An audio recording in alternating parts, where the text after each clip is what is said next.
शिल्पी जी नमस्कार।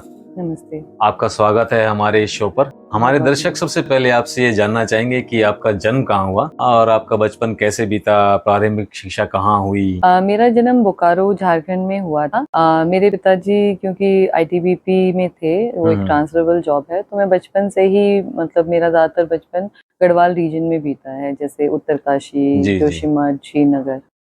तो ट्रैवलिंग आपकी साथ साथ चलती होगी हाँ जी, पिताजी के हर साथ? 2-3 साल में जब भी पापा की ट्रांसफ़र होती थी, तो हमें ट्रैवल करना पड़ता। स्कूल भी चेंज हो जाता होगा, हाँ जी, हाँ तो जी। वो माहौल में एडजस्ट करने में थोड़ा शुरुआत बच्चे को थोड़ा स्ट्रगल करना ही पड़ता है। हाँ, बट हमेशा से ही कभी ऐसा नहीं था कि कहीं हम पहले से रह रहे, जब से थोड़ा बड़े जी जी। हुए तो हर 2-3 साल में हम हाँ, तो वो स्कूल एक चेंज ही कर रूटीन रहे सा थे। बन गया हाँ था। जी, एक रूटीन सा था, फिर नई जगह पे जी जी। हमेशा जाना ही पड़ता था, तो हाँ। फिर उसके लिए वी वर मेंटली प्रिपेयर्ड। और आपका खेलों में इंटरेस्ट कब से आया? एक छोटी उम्र में ही शूटिंग आपने चालू कर दी थी या कुछ और स्पोर्ट्स आप खेलती थी उस समय?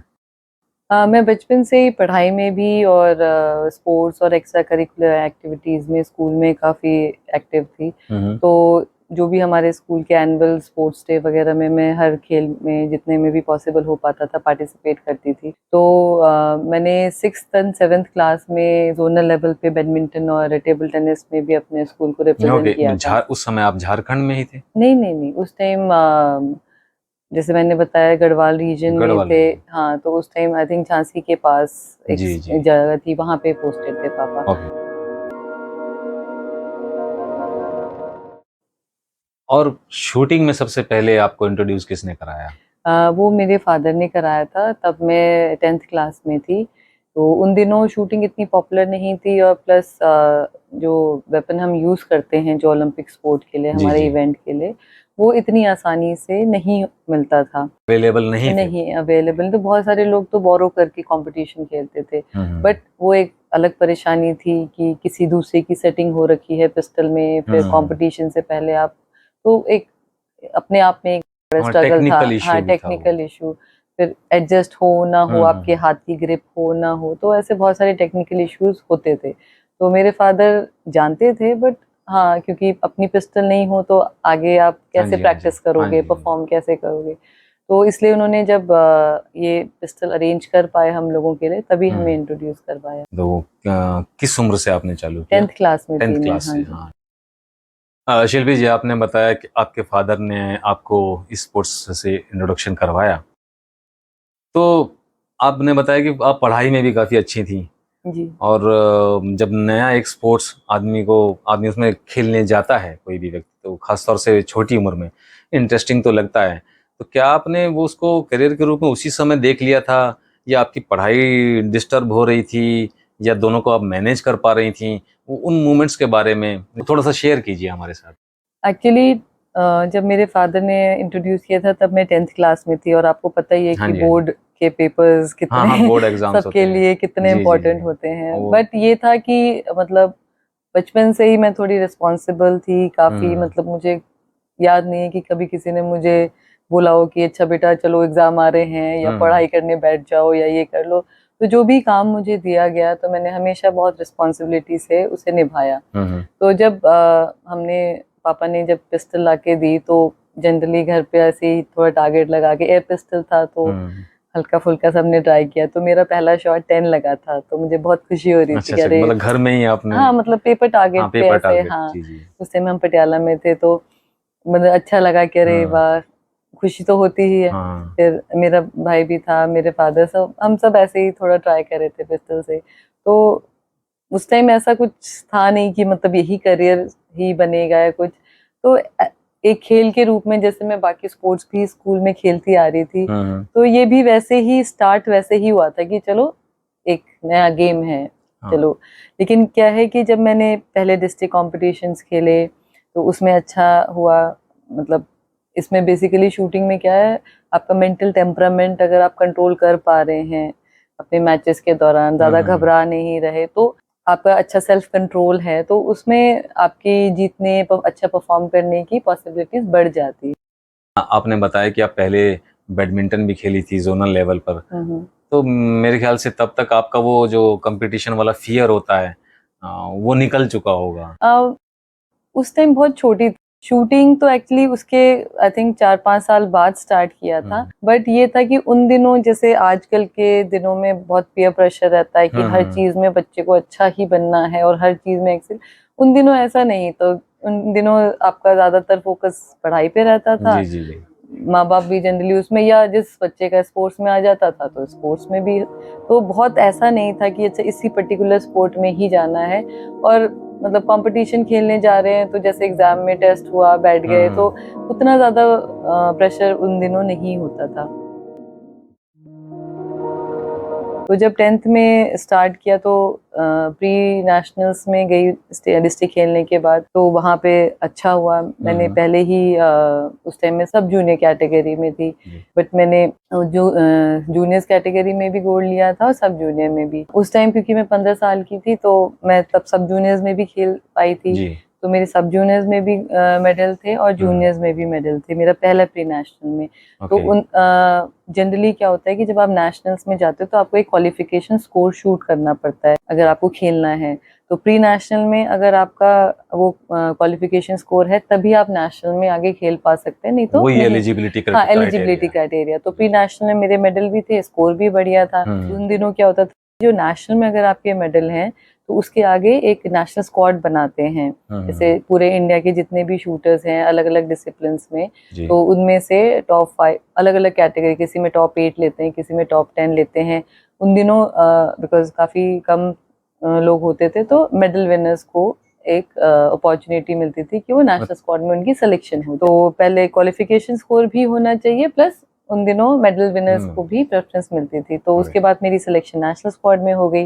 नेशनल स्क्वाड में फिर वो उन दिनों क्योंकि इतना ज़्यादा तो पॉपुलर नहीं था, लेकिन फिर भी वो लोग जैसे 3-4 महीने में 10 दिन के लिए फॉरेन कोच को बुला के आपको थोड़ी ट्रेनिंग देते थे, प्लस कैंप्स लगते थे वहाँ पे, मतलब गवर्नमेंट की तरफ से आपको एमुनेशन प्रोवाइड होता था, आपको रहने खाने की फैसिलिटी दी जाती थी जी। तो स्पेशल ट्रेनिंग दी जाती थी। तो उसमें उस नेशनल स्क्वाड में मेरी पहले ही साल में सिलेक्शन हो गई। मतलब there was no looking back after that, क्योंकि उसके बाद जो नेक्स्ट नेशनल हुआ उसमें मैंने सीधे सीनियर्स का मेडल ले लिया, गोल्ड मेडल। ओके, तो वो इंडिया मतलब नेशनल कंपटीशन में या नहीं, नेशनल्स में। तो उसके बाद क्योंकि जो हमारे बीच बीच में ऐसे सिलेक्शन ट्रायल्स भी होते थे तो उसमें भी मेरी एवरेज अच्छी थी। तो जो 97 में जो कॉमनवेल्थ था, क्योंकि मेरी परफॉर्मेंस अच्छी थी तो मेरी सिलेक्शन कर ली गई। Okay okay. और आप अपने बाकी जो साथी थे उनसे एज में काफी छोटी थी? हाँ जी, आई रिमेम्बर जब मैं गई थी तो मेरे साथ ही सारे मेरे जो सो कॉल्ड कलीग्स थे उनकी मदर और उन एज की थी। तो अपने उसमें मैं उन दिनों काफी छोटी थी। थोड़ा अब वो तो नहीं लगता था आपको कि सब बड़े हैं और आप छोटी, या कॉन्फिडेंस उतना आ चुका था कि गेम, मुझे तो अपना गेम खेलना है? नहीं, गेम में तो मुझे कभी नहीं लगा, बट हाँ अदरवाइज क्योंकि उम्र में बड़े थे, फिर हमेशा से फादर के साथ कैंट एरिया में रहे, पहली बार सिविल में आए, अकेले रहना, अकेले ट्रैवल करना, अपना ख्याल रखना, और एज भी इतनी ज्यादा थी नहीं कि आपके फादर को तो इतनी छुट्टियां नहीं मिल पाती होंगी। नहीं, फिर मैं अकेले, हाँ जी, फिर अकेले ही ट्रैवल करती थी। शुरू में कुछ टाइम वो सपोर्ट कर पाए, लेकिन फिर हर टाइम जाना थोड़ा मुश्किल हो रहा था, तो फिर मैंने अकेले ही सब कुछ ट्रैवल वगैरह करना शुरू किया था। शिल्पी जी, कॉमनवेल्थ में सिलेक्शन की आपको खबर मिली, आप कॉमनवेल्थ खेलने गई, फर्स्ट आपका जो बड़ा मेजर इवेंट था। हाँ जी। तो नया देश मलेशिया में आपने बताया हुआ था, नया देश, पहली बार आप बाहर गई थी उस समय, तो उस समय का अनुभव आप शेयर कीजिए कि स्पोर्ट्स के लिए टाइम उतना निकाल पाए उस समय, प्रैक्टिस वगैरह, या आपको कैसा फील हो रहा था नई जगह जाकर और एक बड़े इवेंट में? कुछ और यादें हों? मलेशिया में हमारा एक लंकावी आइलैंड है, तो वहाँ पे हुआ था ये कॉमनवेल्थ शूटिंग चैंपियनशिप। तो मेरा पहला इंटरनेशनल था और काफ़ी अच्छा एक्सपीरियंस था। एक्चुअली जब मैं जैसे हमारे जब एयर पिस्टल का जो मैच था जिसमें मैंने एक सिल्वर मेडल जीता था वहाँ पे, तो उसका जैसे प्रीलिमिनरी स्टेज होता है, उसके बाद हमारे फाइनल्स होते हैं, जो टॉप 8 के शूटर्स होते हैं तो उनके फाइनल्स होते हैं वहाँ पे। तो जब फाइनल के बाद वो फर्स्ट फ्लोर पे रेंज थी, तो फाइनल्स के बाद जब मेरा मेडल आया एंड उस टाइम लाइक मैं 12th में ही थी, तो अराउंड हाँ 17 हाँ 17 इयर्स, हाँ जी। तो उन दिनों जो हमारे फेडरेशन के प्रेसिडेंट होते थे कुमार सुरेंद्र सिंह जी, तो वो थोड़े बुजुर्ग थे, तो वो नीचे थे, तो वहाँ पे उन दिनों लिफ्ट ही नहीं। तो जब मेरा मेडल आया तो उस टाइम बिकॉज एज इतनी छोटी थी तो उतना, और जैसे मैंने पहले आपको बताया कि शूटिंग स्पोर्ट इतना पॉपुलर था नहीं, तो खुशी तो बहुत हुई, बट उसका मुझे उतना इम्पोर्टेंस पता नहीं थी। अच्छा, बिकॉज मुझे हमेशा से ही था कि अच्छा जो काम दिया जाए बस पूरी मेहनत करके अच्छा कर दिया, हाँ मैंने अपना बेस्ट दे दिया, हाँ मैं जीत गई। हाँ जी। तो फिर जब उन्हें पता लगा कि ऐसे ऐसे करके, बिकॉज वो भी झारखंड से थे, तो लगा कि अपने घर की बच्ची है और वो ऐसे इतनी छोटी एज में, और मेरा जो मैच था उस कॉमनवेल्थ में लेडीज में सिर्फ मैंने ही मेडल जीता था, और एज फैक्टर भी था कितनी, और एज फैक्टर था कि अरे इतनी छोटी बच्ची ने पहला इंटरनेशनल, अपने पहले इंटरनेशनल में सिल्वर मेडल ले लिया। तो उन्होंने मुझे मतलब किसी को भेजा कि आप नीचे आइए, मतलब वो मिलना चाह रहे हैं सर। तो मैंने फटाफट अपना पिस्टल वगैरह पैक किया, फिर मैं नीचे आई, तो उन्होंने इतने प्यार से मुझे हग किया और इतना आशीर्वाद दिया, और बहुत मतलब उस टाइम मुझे एक्चुअली में फील हुआ कि मतलब मैंने कुछ किया है। पहले मैंने जैसे मुझे ऐसा लगा था जैसे मैंने अपना मैच खेला, जैसे मैं घर पे प्रैक्टिस करती हूँ अपना अच्छे से, बट फिर आसपास लोग आए, सारे सब मुबारकबाद दे रहे थे और सब बहुत खुश थे कि मैंने अपनी कंट्री के लिए मेडल जीता है। तो वो लम्हा मुझे आज भी भूलता नहीं है। So I felt really proud that I have done, I have brought such laurels for my country and I have won a medal for my country. तो उस टाइम का एक्सपीरियंस अभी भी बात करते हुए मुझे गूज बम्स आ जाते हैं जी। इसके बाद के कुछ आप अपने कॉम्पिटिशंस के बारे में बताइए कुछ। उसके बाद मेरी जर्नी वैसे ही कंटिन्यू रही। फिर जैसे हमारे जो नॉर्मल आगे के जो चैम्पियनशिप्स, वर्ल्ड कप्स होते हैं, वर्ल्ड चैम्पियनशिप होती है, तो जैसे 97 में हुआ था, 98 में फिर वर्ल्ड चैम्पियनशिप, बिकॉज हमारे जो शूटिंग की जो वर्ल्ड चैम्पियनशिप है वो 4 साल में एक बार होती है, और हमारे जो वर्ल्ड कप्स हैं वो 1 साल में 4 बार होते हैं। 4 बार हाँ, में मतलब यूजली जैसे बाकी स्पोर्ट्स में क्या है, वर्ल्ड कप 4 साल में एक होता है, चैंपियनशिप उनकी हर साल होती है। तो हमारे शूटिंग में वर्ल्ड चैंपियनशिप की जो इम्पोर्टेंस है वो वर्ल्ड कप की ही जैसी है। इम्पोर्टेंट बात है, ये हम लोगों को पता ही नहीं थी। जी जी। तो वर्ल्ड चैंपियनशिप में फिर आगे के जो बहुत सारे वर्ल्ड कप हुए थे, जर्मनी में, यूएसए में, तो उस समय में जो मेरा वर्ल्ड कप था इटली में, उसमें जो मेरा वर्ल्ड कप में सबसे अच्छा परफॉर्मेंस था, तो उसमें मेरी 10th पोजीशन थी। उन दिनों मतलब वहाँ क्योंकि उतनी फैसिलिटीज नहीं थी, कोई कोच नहीं था, मतलब हम लोग अपने ही लेवल पे करके, तो वर्ल्ड कप में जाके और 10 जहाँ पे आपको बिल्कुल टॉप के ओलंपिक मेडलिस्ट मिल रहे हैं कम्पीट करने के लिए, तो वहाँ पे 10th पोजीशन लाना अपने आप में ही एक अचीवमेंट थी। वो आपके जो कम्पिटिटर रहे होंगे उनकी एज भी ज्यादा रही होगी। हाँ जी, हाँ जी। वो मेरे से एक्सपीरियंस में, एज में, प्लस फैसिलिटीज में, जैसे कंट्रीज हो गई, चाइना हो गया, आपका जापान हो गया, सब वर्ल्ड कप तो इस पूरे वर्ल्ड के है, तो सारे अमेरिका के, यूरोप के जितने भी टॉप के ओलंपिक मेडलिस्ट हैं वो सारे आते हैं। तो उस इटली वर्ल्ड कप में 98 में मेरी 10th पोजीशन थी। ओके। कॉमनवेल्थ चैंपियनशिप जीतने के बाद ये या उसी समय की बात करें तो 97 में आपने बताया 2 साल का गैप 10th के बाद। जी जी। तो आपकी पढ़ाई इससे थोड़ी डिस्टर्ब नहीं होगी, क्योंकि 12th में भी तो बोर्ड होता ही है। जी जी। या आप उस समय अपना करियर शूटिंग को चुन चुकी थी कि ठीक है पढ़ाई तो चलती रहेगी ऐसे? एक्चुअली ये करियर शिफ्ट एकदम से, मतलब ऐसा कोई स्पॉन्टेनियस डिसीजन नहीं था कि नहीं अब ये पढ़ाई खत्म, और ये क्योंकि शूटिंग उस टाइम इतनी पॉपुलर नहीं थी, और दूसरा जो फाइनेंशियल जो बेनिफिट्स आजकल, जो मॉनेटरी बेनिफिट्स जो मिलते हैं, स्पॉन्सरशिप है, आपको जॉब मिलती है, उन दिनों इतनी ज्यादा अपॉर्चुनिटीज हमारे पास नहीं थी। तो मैं मतलब थोड़ा, जैसे मैंने आपको बताया था कि पढ़ाई में अच्छी थी, तो मैंने थोड़ा बैलेंस करके अपना बोर्ड, और 10th में भी मेरे 80 से ऊपर ही परसेंट थे, और हार्डली 3 महीने ही मिला था मुझे पढ़ाई के लिए, और बोर्ड में भी मेरे आई थिंक 76-77% आए थे। तो क्योंकि शूटिंग के साथ एवरी 15 डेज में ट्रैवल कर रही होती थी, तो थोड़ा मुश्किल जरूर था, बट इसलिए मैंने फिर कॉमर्स स्ट्रीम लेके गए। जिस तरीके से शूटिंग में थोड़ा एक्सपोजर मिला, मेडल आया, थोड़ा कॉन्फिडेंस आया, एंड देन 98 में जाके, बिकॉज तब तक तो बिकॉज शूटिंग आपको पता ही कितना एक्सपेंसिव स्पोर्ट है, तो जब तक कैंप लगा रहे हैं या जब तक थोड़ा बहुत तो खर्चा गवर्नमेंट उठा लेती है, बट आपको कितनी बार वेपन चाहिए होता है, वो सब तो हमारी जेब से ही जाता है। फिर बिना किसी फाइनेंशियल सपोर्ट के, और आप कितनी पेरेंट्स आपकी पढ़ाई पे भी खर्च कर रहे हैं, फिर shooting as it is lakh lakh 2-2 lakh रुपए की पिस्तल ही आती है। उस समय भी उस टाइम भी करीबन 60-70 हजार की एक इवेंट अगर मैं करूं तो एक, प्लस दूसरा इवेंट करूं तो उसकी भी करीबन लाख रुपए की पिस्तल, वो भी बड़ा अमाउंट है। हाँ जी, उन दिनों में लाख रुपए मतलब 50-60 हजार, आज से 25-30 साल पहले बहुत ही बड़ा अमाउंट हुआ जाता माना जाता था। तो बहुत इस तरीके से थोड़ी फाइनेंशियल डिफिकल्टीज भी आ रही थी, तो इसीलिए ऐसा कोई स्विच करने का नहीं सोचा। बट फिर जैसे क्योंकि स्पोर्ट्स कोटे में ऑलरेडी मेरे पास इंटरनेशनल मेडल था, तो मैंने धीरे धीरे अप्लाई करना शुरू किया। तो बहुत जॉब अपॉर्चुनिटीज तो नहीं मिल रही थी, तो जहाँ पे भी मिला था। एज ए कोच आप जॉब सर्च कर रही थी या नहीं वैसे इंडस्ट्री में? As an active sports person भी, जो स्पोर्ट्स कोटे में जो आपको नौकरियां मिलती है, तो उसमें मैं जॉब सर्च कर रही थी। तो जहाँ जहाँ थोड़ा बहुत पता लगा वहाँ वहाँ अप्लाई किया था। तो फिर 98 में CSF में मतलब जॉब मिल गई थी, तो मेरे साथ और भी कुछ शूटर्स ने ज्वाइन किया। वही हम अपना गेम खेलते थे, बट वहाँ पे भी एक लिमिटेड ही है, आपकी सैलरी बहुत ही कम होती है, उतने में आप अपना एमुनेशन वगैरह अफोर्ड, हाँ उतना बड़ा तो बट एटलीस्ट ये था कि चलिए जहाँ बिल्कुल ही सब कुछ अब पेरेंट्स पे डिपेंडेंट था, अब थोड़ा बहुत फाइनेंशियल हेल्प आप मतलब प्रोवाइड कर सकते थे, एटलीस्ट एमुनेशन का खर्चा वगैरह निकल सकता। तो ऐसे थोड़ा थोड़ा करके मतलब वो शिफ्ट होता रहा।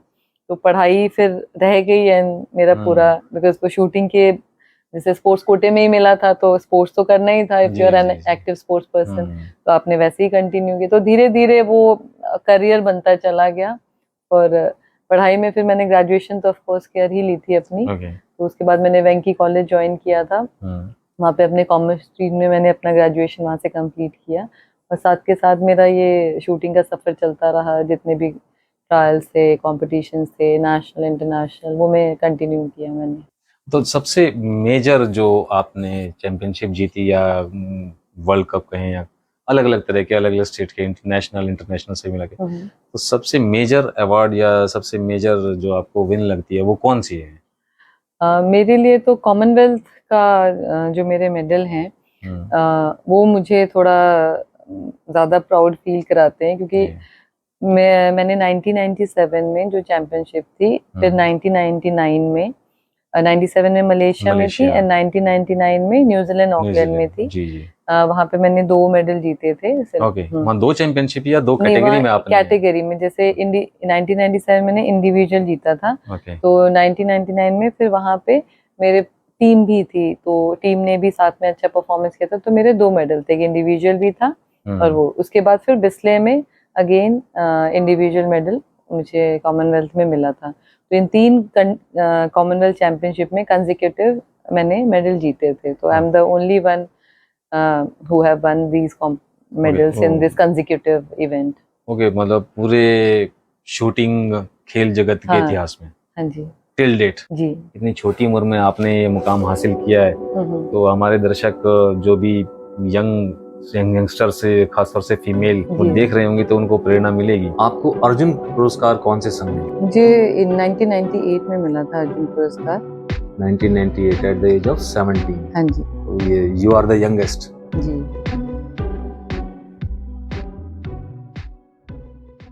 तो being a sports person, female sports person, एक तो चैलेंज आपने बताया कि एक महंगा स्पोर्ट है ये जी, और इसमें फाइनेंशियल दिक्कतें तो आती ही हैं। इसके अलावा जैसे देखिए आज भी लड़कियों को उतने बड़े पैमाने पर, मतलब एक बहुत बड़ी पॉपुलेशन है जो अभी भी बाहर नहीं निकलने देना चाहती है।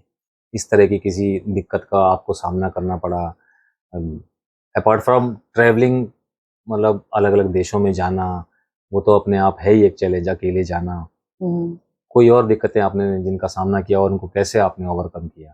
थैंकफुली मेरे जो पेरेंट्स थे वो काफ़ी सपोर्टिव थे। तो मेरे फादर खुद भी अपना जैसे जो ITBP में कॉम्बैट शूटिंग है वो करते रहते थे, तो उनका भी एक सपना था, बट क्योंकि जिस एज में उन्होंने रियलाइज़ किया वो काफ़ी आगे निकल चुके थे, पर और साथ में परिवार की भी जिम्मेदारियां थी, तो जब उन्होंने हमें स्पोर्ट्स में डाला तो उनका पूरा सपोर्ट था। तो शुरू में जितना भी हमारे वेपन्स आए, एमुनेशन वगैरह या ट्रैवलिंग में जो भी खर्चा था, तो उन्होंने ही सपोर्ट किया। जी तो जी। आगे चल के लेकिन यही है कि भी लंबे टाइम तक, क्योंकि घर परिवार की भी जिम्मेदारियां होती है, फिर हमारी पढ़ाई लिखाई, उन सब में भी खर्चे होते हैं, तो थोड़ा सा शुरू में दिक्कतें आ रही थी। लेकिन यही है कि 1998 में मुझे पहले जैसे मैंने बताया आपको जी कि जैसे CISF। स्पोर्ट्स कोटे में सीआईएसएफ में जॉब जी मिली। फिर वो कुछ साल तक की, फिर वहाँ से मैंने, क्योंकि थोड़ा वहाँ पे प्रमोशन वगैरह के लिए कुछ ज़्यादा एवेन्यूज थे नहीं, और एक बिकॉज वो अपना पैरामिलिट्री है तो एक फिक्स्ड इनकम रहता है, तो जी। शूटिंग में जिस तरीके के खर्चे आते हैं तो वो दिक्कत आ रही थी। फिर वहाँ से सीआरपीएफ ज्वाइन की, थोड़े साल के लिए वहाँ भी किया। फिर वहीं पे कि जो उनकी लिमिटेशंस होती है जॉब की, तो आगे कुछ खास प्रमोशन के और खास फाइनेंशियल कुछ खास बेनिफिट्स नहीं थे। उसके बाद फिर मैंने ओएनजीसी ज्वाइन किया। ओके।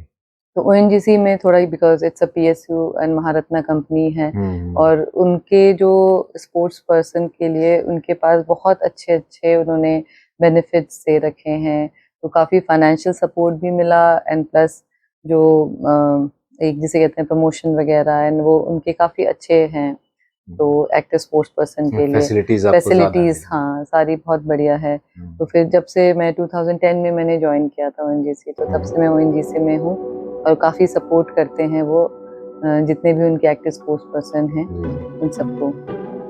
शिल्पी जी, हमारी महिला खिलाड़ियों के मन में ये जिज्ञासा जरूर होगी कि आपका विवाह कब हुआ? 2008 में मेरी मैरिज हुई थी। शिल्पी जी, जैसा कि आपने बताया 2008 में आपकी मैरिज हो गई, उसके बाद प्रोफेशनल और पर्सनल लाइफ की रिस्पॉन्सिबिलिटीज संभालते हुए आपने कैसे मैनेज किया? मेरे हस्बैंड आर्मी में थे उस जी। टाइम, और मतलब इन्फेंट्री ऑफिसर थे। तो हमारी शादी के बाद, जैसे आपको पता है कि इन्फेंट्री ऑफिसर्स के लिए थोड़ा सा मुश्किल रहता है। उनके हमेशा 2 साल पीस में पोस्टिंग होगी, 2 साल फील्ड में, प्लस जैसे उनका यूएन मिशन वगैरह चलते रहते हैं, तो कभी वो एक्साइज में जा रहे हैं या कभी बाहर कंट्री के बाहर, तो थोड़ा सा हाँ स्ट्रगल करना पड़ा, क्योंकि मेरा अपने भी गेम्स होते थे, कॉम्पिटिशन्स होते थे, तो ट्रैवलिंग बहुत होती थी। फिर फैमिली मतलब जहाँ पे पोस्टेड हैं तभी छुट्टी लेके जाना, इस तरीके से, तो ऐसे करके समहाउ मैनेज किया। अभी आपकी जो प्रैक्टिस है वो कैसे चल रही है? अभी बढ़िया चल रही है मेरी। अभी एक छोटी बेटी है 6 साल की, तो उस दौरान थोड़ा सा 1 आध साल थोड़ा सा मुझे, जब वो पैदा हुई थी उस टाइम थोड़ा सा मैंने ब्रेक लिया था, उसके बाद मैंने स्टार्ट कर दी थी शूटिंग, तो अभी वो कंटिन्यू कर रही हूँ मैं। प्रोफेशनल और अब की पर्सनल लाइफ, बचपन तो अलग होता है, तब तो माता पिता के साय में होते हैं। जी जी। तो अभी आप खुद एक परिवार की रिस्पॉन्सिबिलिटी संभाल रहे हैं। अब और तब में कितना अंतर नजर आता है? अब फैमिली मैनेज करते हुए प्रैक्टिस करना और पहले जब आप यंग थी तब, उसमें कितना डिफरेंस, प्रैक्टिस में कोई अंतर आया है? बहुत ज़्यादा अंतर नहीं आया, हाँ, विद एज जो कैपेबिलिटीज़ है वो, और थोड़ी सी अभी जिम्मेदारियां, जैसे पहले था कि आप सवेरे उठे निकल गए प्रैक्टिस पे, बाकी आपको किसी चीज़ के लिए सोचना नहीं है। जी जी जी। बट अभी फिर फैमिली है, मेरी छोटी बेटी है 6 साल की, तो ध्यान रखना पड़ता है। बट ये है कि हाँ, इसी बीच में बैलेंस करके चलते हैं, प्रैक्टिस भी करते हैं, फैमिली को भी टाइम देते हैं।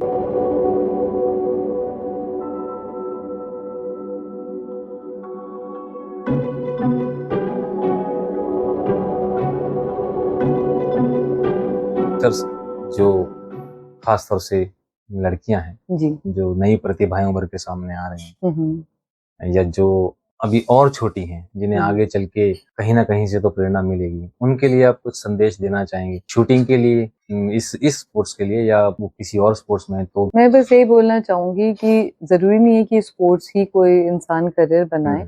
स्पोर्ट, बट आजकल अगर मैं देखती हूँ, जब मैंने शूटिंग स्टार्ट की थी तब क्या अपॉर्चुनिटीज थी, और आज की डेट में और जो फैसिलिटीज थी और आज की डेट में जो फैसिलिटीज है, जमीन आसमान का फर्क है। आज की डेट में आपके पास पूरा प्लेटफॉर्म है, आपके पास कोचिंग के लिए, आपके पास आपके फिजिकल ट्रेनर, मेंटल ट्रेनर, आपके स्पॉन्सर, आपको कुछ और सोचना नहीं है। अगर आप मेहनत, if you are a dedicated person और आप मेहनत करने से नहीं कतराते, तो मतलब मुझे नहीं लगता कि आपको कोई भी कुछ अचीव करने से रोक सकता है। और जहाँ तक अभी आपने देखा ये पिछले कुछ ओलंपिक्स में कंटिन्यूअसली शूटिंग ने काफी मेडल्स भी जीते हैं। तो एक तरीके से शूटिंग अब लोगों के काफी नजर में भी है, लोगों को जी। पता है। जब हाँ, भी पता पूरे है वर्ल्ड सब। कप में इंडिया अपना नंबर 1 पोजीशन पे भी, कितने सारे कंपटीशन है जिसमें चाइना को हरा के, रशिया को हरा के इंडिया नंबर 1 पोजीशन में। तो जिस तरीके की फैसिलिटी पिछले 10-15 साल से अभी दी जा रही है या आ गई है, उसमें इसीलिए परफॉर्मेंस भी इतनी बड़ी है शूटिंग में। जी। नहीं तो जिस वक्त मैंने स्टार्ट किया था उस टाइम लोग शूटिंग को एज अ स्पोर्ट ही बहुत कम लोग करके जानते थे। जी। बट अब तो ऐसा है कि मतलब सबको अच्छे से पता है। इवन पेरेंट्स, लड़कियों जिस तरीके की अपॉर्चुनिटीज है, तो बहुत सारे, कहाँ हमारे पास 300-400 एंट्रीज होती थी नेशनल्स में, अब 10-10 हजार एंट्रीज ये होती तो हैं। बहुत बड़ा अंतर तो है, बहुत बड़ा अचीवमेंट है अपने आप। हाँ जी। और इससे पता चलता है कि शूटिंग की पॉपुलैरिटी कितनी बढ़ रही है। और प्लस जितने भी जो शूटर्स आ रहे हैं उनको भी, क्योंकि आगे आपको बहुत सारे फाइनेंशियल इंस्टीट्यूशंस है जो स्पॉन्सरशिप देते हैं। इवन गवर्नमेंट की, साई की बहुत सारी ऐसी फैसिलिटीज है स्पॉन्सरशिप वाली, जो कि मतलब अगर जैसे मैंने बताया कि बहुत महंगा स्पोर्ट है, इंडिविजुअल अपने तरीके से जी। कब तक अकेले जी। बिना कोई फाइनेंशियल सपोर्ट के नहीं ज्यादा लंबे टाइम तक खींच सकते हैं। तो जो अगर आप एक लेवल तक आ गए हैं तो गवर्नमेंट आपको काफी सपोर्ट करती है। और काफी अपॉर्चुनिटीज इवन पीएसयूज में, प्राइवेट में काफी जॉब अपॉर्चुनिटीज भी है। कोई पढ़ाई लिखाई करके जॉब कर रहा है या अदरवाइज सब फाइनेंशियली अपने पैरों पे खड़े ही जी। हैं। तो किसी भी हम स्पोर्ट में जाते हैं तो हमें तो फाइनेंशियल सिक्योरिटी चाहिए। तो अब आजकल के टाइम पे ऐसा कोई रह नहीं गया है कि मतलब लड़की है तो आपको चलो कोई नहीं करेंगी, उनको भी अपने पैरों पे खड़ा होना है, उनको भी एक फाइनेंशियल सपोर्ट चाहिए। तो शूटिंग स्पोर्ट में भी बहुत सारी ऐसी अपॉर्चुनिटीज है। एंड काफी मतलब यंग यंग एज के, जिस एज में मुझे अर्जुन अवार्ड में था, हम नौकरी ढूंढ रहे थे, आज उस एज में जिन जो लोग कर रहे हैं, थोड़ा अच्छा कर रहे हैं, उनको ऑलरेडी इतने सारे स्पॉन्सर्स मिले हुए हैं। तो बहुत सारे अलग अलग तरीके की चीजें चेंज हुई है इतने सालों में, जो कि स्पोर्ट्स के लिए बहुत बेनिफिशियल हैं। जी।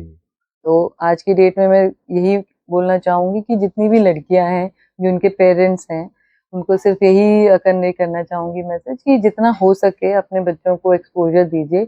वो जो करना चाहते हैं उन्हें वो अपॉर्चुनिटी दीजिए। मेहनत करेंगे तो ऑफ कोर्स अचीव करेंगे जी, ही कामयाब सक्सेस। हो ही जाए। हाँ जी। अब आगे आपका क्या लक्ष्य है? अर्जुन पुरस्कार है आपके पास, हम्म। आपने वर्ल्ड चैंपियनशिप जीती हैं, ओलंपिक, नेक्स्ट टारगेट ओलंपिक। जी, मैंने ओलंपिक छोड़ के अभी तक के जितने भी शूटिंग के जो बड़े-बड़े कंपटीशन है, वर्ल्ड कप है, वर्ल्ड जी, चैंपियनशिप जी। एंड और भी यूरोपियन चैंपियनशिप खेली हुई है। सिर्फ एक ओलंपिक ही रह गया है। तो अभी मेरी कोशिश यही है कि आने वाले दिनों में मैं थोड़ा इसे प्रिपेयर करूँ और जितने भी जो बड़े कंपटीशन जो आ रहे हैं के लिए मेहनत करूँ। शिल्पी जी, आपको अर्जुन पुरस्कार जो है वो 1997 में मिल गया था, जी। एकदम यंग एज में। इसके अलावा भी आपने बहुत सी चैंपियनशिप में हिस्सा लिया होगा, बहुत से कॉम्पिटिशंस में गई होंगी, जी। उनके बारे में थोड़ा सा और जानकारी दीजिए। मैंने जैसे पहले आपको बताया कि जैसे जो कॉमनवेल्थ चैंपियनशिप थी जो मलेशिया में थी 1997 में, 99 में ऑकलैंड में थी और उसके बाद 2001 में बिस्ले इंग्लैंड में थी। तो उसके अलावा वर्ल्ड चैंपियनशिप थी बार्सिलोना में, वर्ल्ड कप थे जर्मनी में, इटली में, यूएसए में, और यूरोप में कुछ चैंपियनशिप खेली है जिसमें मेरे सिल्वर और ब्रॉन्ज मेडल है। सिंगापुर में चैंपियनशिप खेली है जिसमें मेरा गोल्ड मेडल है। सैफ गेम्स खेले थे 2006 में, उसमें मेरे गोल्ड मेडल्स हैं। तो ऐसे काफ़ी अचीवमेंट्स हैं। जर्मनी में भी 1-2 और मैचेस हुए थे हमारे, यूरोपियन चैंपियनशिप वगैरह, तो उसमें भी मेरे कुछ इंटरनेशनल मेडल्स हैं। कल्पना चावला एक्सीलेंस अवार्ड आपको मिला है, जी। थोड़ा सा उस पर रोशनी डालिए। ये जैसा आप जानते हैं कि कल्पना चावला ने अपने ही फील्ड में, she is the first woman to achieve that. तो उन्होंने ही, उन्हीं के नाम पे ये अवार्ड शुरू हुआ था। तो I am the first recipient of that award, जिस साल शुरू हुआ था। तो 2007 में तो Kalpana Chawla excellence award for women sports, women के रूप में मुझे ये दिया गया। एंड उसी साल फिर फिक्की का भी जो अवार्ड था for best sports women of the year, तो वो भी मुझे मिला था। शिल्पी जी, अब तक मैं देख रहा हूँ कि कितने सारे मेडल्स यहाँ टंगे हुए हैं आपके इन शोकेसेस में।